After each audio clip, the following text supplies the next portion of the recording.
par rapport à l'adoration de Jésus. Ceux qui ont déformé les textes ont déformé ce qui peut les gêner. Et ils ont établi ce qui peut les arranger. Le but était d'établir la divinité d'une ancienne déesse appelée la Reine des Cieux. On a vu ça ensemble dans Jérémie, chapitre, je crois, 7, verset 14, où on parle de la Reine du Ciel, qui est une déesse, c'est-à-dire un démon au féminin, qui se faisait adorer à la place de Dieu. Et il est dit que la colère de Dieu se lève contre ceux qui adorent cet esprit qui dit qu'elle est la reine du ciel. Et cet esprit qui date depuis les temps anciens va chercher, cet ancien faux Dieu va chercher à être adoré aujourd'hui. Et pour être adoré aujourd'hui, il faut trouver un peuple qui va croire en ce faux Dieu, qui, du nom qu'il portait, va se faire passer maintenant pour Marie, la mère de Dieu.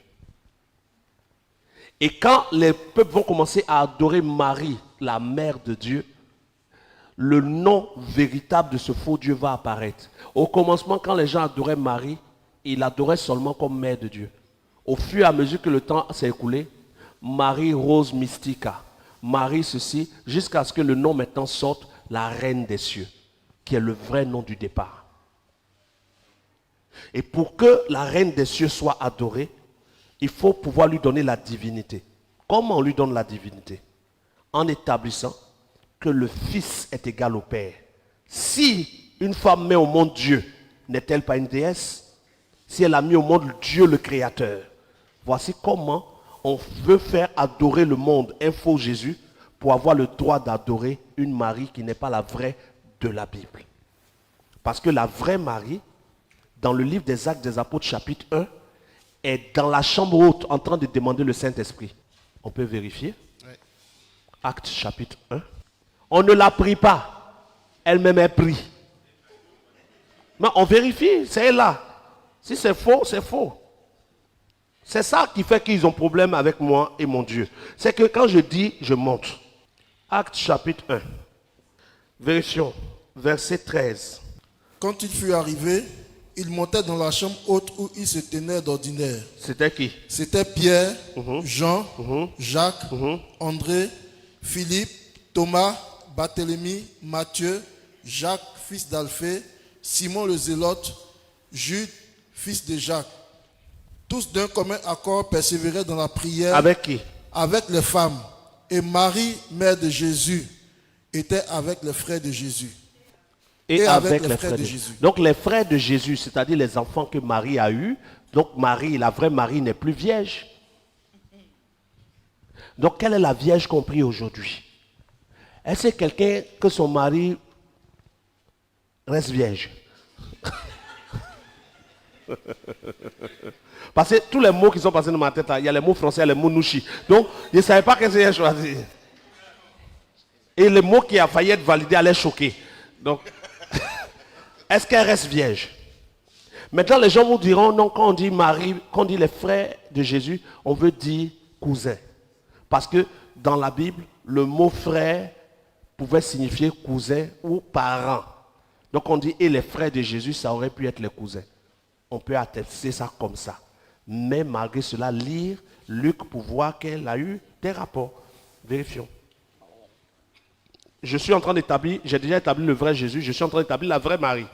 On regarde dans le livre de Luc, et quand nous arrivons dans Luc, nous vérifions Luc chapitre 2, verset 4 déjà. Joseph aussi monta de la Galilée, c'est ça? De la ville de Nazareth pour se rendre en Judée dans la ville de David appelée Bethléem parce qu'il était de la maison de la famille de David. Afin de faire inscrire qui? Sa fiancée qui était? Pendant qu'il était là, le temps où Marie devait accoucher arriva, oui ou non? Et elle enfanta? Son fils quoi? Premier-né. Quand on dit premier-né, c'est que quoi? Il y a d'autres. Quand il n'y a pas eu d'autres, on dit son fils unique. Elle a eu d'autres enfants. Jésus était le premier-né. Donc la vraie Marie n'est pas restée vierge. La vraie Marie, on ne la priait pas. Elle priait pour avoir le Saint-Esprit. La vraie Marie, il y a la fausse Marie qui est adorée partout. Qui est cette fausse Marie? Elle est la reine des cieux, le démon de l'ancien temps, qui se retrouve dans Actes des Apôtres. Vérifions dans Actes des Apôtres. La reine des cieux là est dans Actes des Apôtres. Acte 19, verset 24. Un nommé Démétrius, orfèvre, fabriquant en argent des temples de Diane, qui procurait à ses ouvriers un gain on considérable. fabriquait déjà des temples et des statues pour elle. Vas-y. Verset 25. Verset 25. Il les rassembla avec eux, avec Avec ceux du même métier et dit, ô homme, vous savez que notre bien-être dépend de cette industrie. Et vous voyez et entendez que non seulement à Éphèse, mais dans presque toute l'Asie, ce Paul a persuadé et détourné une foule de gens en disant que les dieux faits de main d'homme ne sont pas des dieux. Ah bon, continue. Le danger qui en résulte, ce n'est pas seulement que notre industrie tombe en discrédit, c'est encore que le temple de la grande déesse Diane ne soit tenu pour rien. Et même que la majesté de celle qui est révérée dans toute l'Asie et dans le monde entier soit soit réduite réduite à néant. Donc déjà il y avait ça. Diane qui était adorée, une déesse, qui était considérée comme la même reine des cieux de l'Ancien Testament. Et Diane va passer de Diane à la mère de Dieu qui va être adorée, sous-entendu être la vraie Marie, pendant que la vraie Marie n'est ni adorée ni priée et elle n'est ni restée vierge. Donc on nous donne une religion fausse et tout le monde rentre dedans. Ceux qui ont adoré et servi qui? La créature au lieu du créateur. Est-ce que Marie est créée ou elle n'est pas créée? Donc en adorant Marie, on adore un esprit impur qui n'est pas la vraie Marie et c'est de l'idolâtrie. Donc pour qu'elle puisse avoir l'adoration, il faut qu'ils aient fait passer le faux Christ qui est égal au Père, qui est égal à l'Esprit.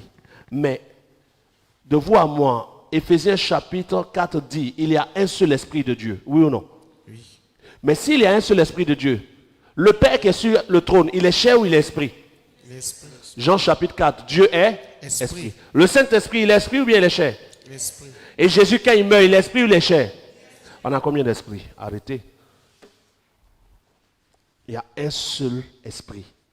Cet esprit, au commencement, Dieu créa les cieux et la terre, l'esprit de Dieu. Dieu est esprit et c'est lui qui a tout créé. Et Dieu esprit est appelé le Saint-Esprit parce que Dieu esprit est saint. Un seul esprit. Jésus n'est pas ce Saint-Esprit-là.